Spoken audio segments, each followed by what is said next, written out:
ପାଖକୁ ଯାଉନି କେହି ଦୂରରୁ ସାଇଡ୍ ନିଅ ହେଲା।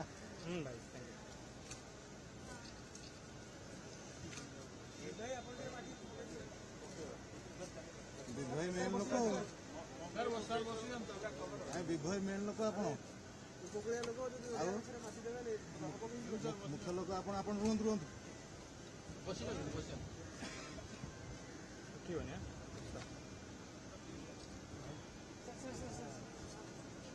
हो गया पूरा बस बस हो गया।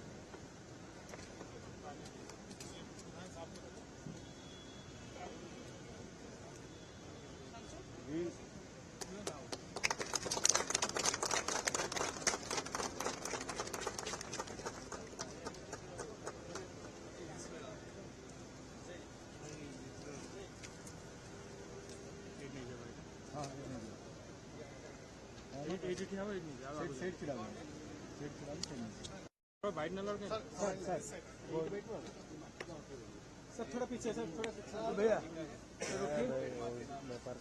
अरे भाई हो गया तो पर्सनल क्या हमें क्यों बुलाया हम क्या दांडिया खेलना है हम लोग बाइक लेंगे बाइक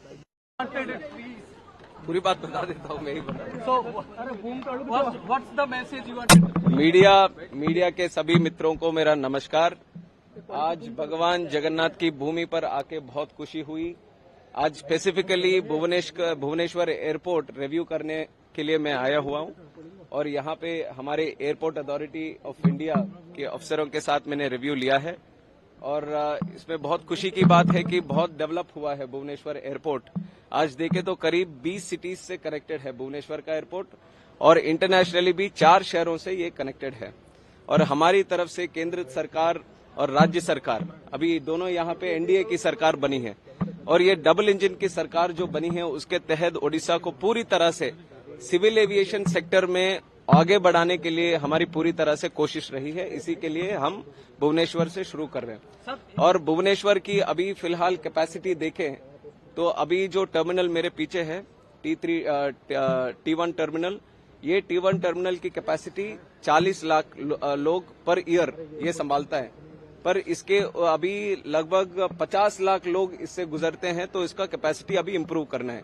तो अभी 1 महीने के अंदर अंदर हम आगे परमिशंस भी देंगे तो इसका कैपेसिटी अंदर थोड़ा सा वो सिक्योरिटी रीऑर्गेनाइजेशन करने के बाद ये 40 लाख पर साल की कैपेसिटी 80 लाख तक हम लेके जाएंगे। तो इसके आगे जो मेरे इस तरफ जो जमीन है वहां पे हमने धर्मेंद्र प्रधान जी भी काफी इसके बारे में बताते रहते हैं हमें कि इसको और डेवलप करना चाहिए, तो हमने भी इसके बारे में सोचा और एक नया टर्मिनल बनाएंगे 8 मिलियन लोगों की कैपेसिटी हर साल के लिए।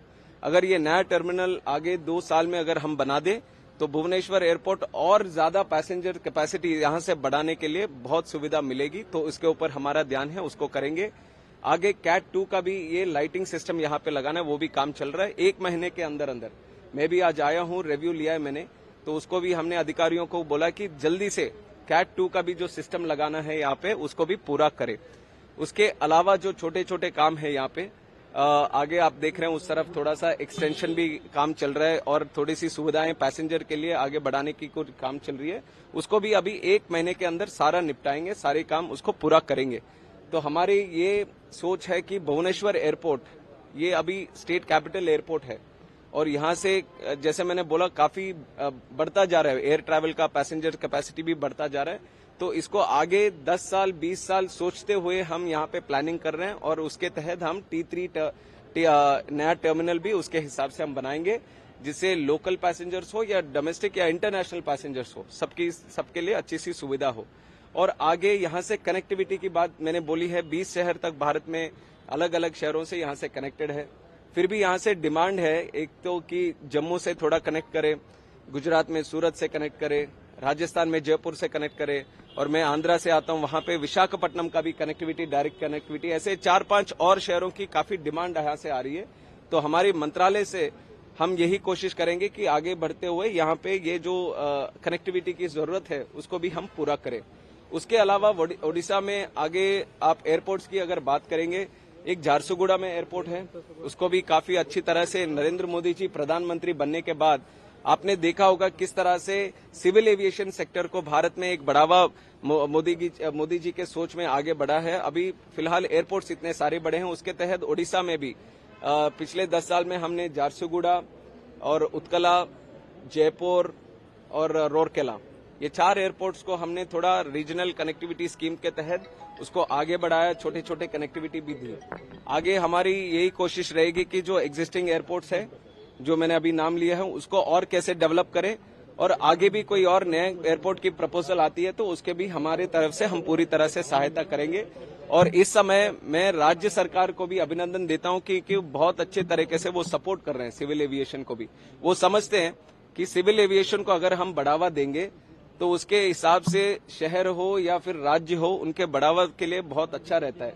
इकोनॉमिक एक्टिविटी के लिए, जीडीपी के लिए, लोगों के लिए, व्यापार के लिए, या फिर हमारे ओडिशा में हमने देखा है पुरी जैसे दाम हो या फिर कोई और रिलीजियस स्पिरिचुअल टूरिज्म हो, उसके लिए बहुत अच्छा क्षेत्र है ये ओडिशा। उसको आगे बढ़ाने के लिए सिविल एविएशन सेक्टर से पूरी तरह से हमारी मदद ओडिशा सरकार को हम देंगे। और हमें बहुत खुशी है कि ओडिशा सरकार भी बहुत प्रोएक्टिवली सिविल एविएशन सेक्टर में परसू कर रही है। तो दोनों साथ में मिलकर ये डबल इंजन सरकार की ग्रोथ जो है वो सिविल एविएशन में हम दिखा के रहेंगे। इंटरनेशनल फ्लाइट जो स्टार्ट हुआ था सिंगापुर और दुबई का, उसका कंटिन्यूटी कितना ये रहेगा और क्या? वो चलता रहेगा। आगे जाकर हम और शहरों को कैसे कनेक्ट करें, इसके ऊपर हम सोच रहे हैं। तो अभी जो फिलहाल 4 सिटीज का इंटरनेशनल कनेक्टिविटी जो है वो चलता रहेगा। पुरी में जो इंटरनेशनल एयरपोर्ट की बात चल रही थी और बीजीसीए से परमिशन भी आया था लैंड एक्विजिशन, पुरी में जो एयरपोर्ट है, राज्य सरकार की सोच थी और पूरी तरह से जमीन उनके पास है। हमारे केंद्र सरकार से जो इन साइट क्लियरेंस मिलना चाहिए था, उसको हमने साइट क्लियरेंस भी दे दिया, जून महीने में दिया। उसके बाद इन प्रिंसिपल क्लियरेंस के लिए जो उन्होंने मांग की थी राज्य सरकार से, उसके ऊपर हमने थोड़े कमेंट्स भेजे थे। तो वो भी फिलहाल उसका भी वो हो जाएगा, इन प्रिंसिपल जैसी हो जाएगा। उसके बाद हम आगे किस तरह से उसको आगे बढ़ाए। राज्य सरकार का एयरपोर्ट है वो, अभी फिलहाल तो उनके पास जमीन है, तो उसके ऊपर राज्य सरकार को निर्णय लेना पड़ेगा किस तरह से वो जाना चाहते हैं। हमारी तरफ से पूरी सहायता उनको मिलेगी कि पुरी में भी अच्छा सा एक एयरपोर्ट बने। ठीक है। एक पहला वही पूछा आपने आज तो, और प्रधानमंत्री जी का एक बहुत ही अच्छा प्रेरणा वाला प्रोग्राम है, एक पेड़ माँ के नाम। उसको हम भी इंस्पायर होते हुए हमारे एयरपोर्ट्स में भी हर जगह उसको सपोर्ट करते हुए हमने काफी सारे 80,000 तक पेड़ हमारे एयरपोर्ट्स में लगाए। और भुवनेश्वर के एयरपोर्ट में करीब 3,000 पेड़ हमने एक पेड़ माँ के नाम के प्रोग्राम के तहत हमने बढ़ाया। और आज भी उस प्रोग्राम को और आगे बढ़ाते हुए और मीडिया के तहत मैं सभी देशवासियों को और मुख्य स्तर पर हमारे ओडिशा के लोगों को भी मैं बताना चाहता हूं कि कोई भी इम्पोर्टेंट ओकेशन आता है तो जिस तरह से हम गिफ्ट देने का एक कोशिश करते हैं, तो उस ओकेशन में हमें भी याद रहे, हमारे माँ के तहत हम अपना गौरव सम्मान भी व्यक्त करें। उसके तहत जो प्रधानमंत्री जी का सोच है, एक पेड़ माँ के नाम, आप भी जब भी एक मौका मिले तो पेड़ लगाइएगा, प्रकृति को बचाइएगा। और हम सब एक परिवार जैसे ये देश को आगे बढ़ाने के लिए बहुत ही अच्छा कार्यक्रम है, इसको जरूर बढ़ावा देने के लिए मैं ओडिशा के लोगों को अपनी मांग रखता हूँ। एयरपोर्ट में लगा दें।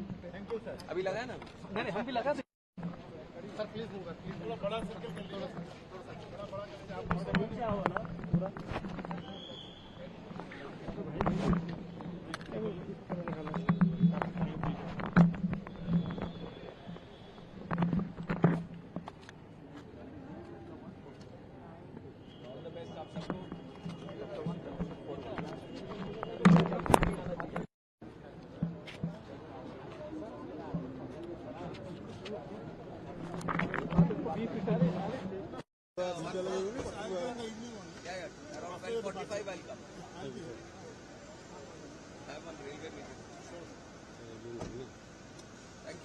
Thank you sir.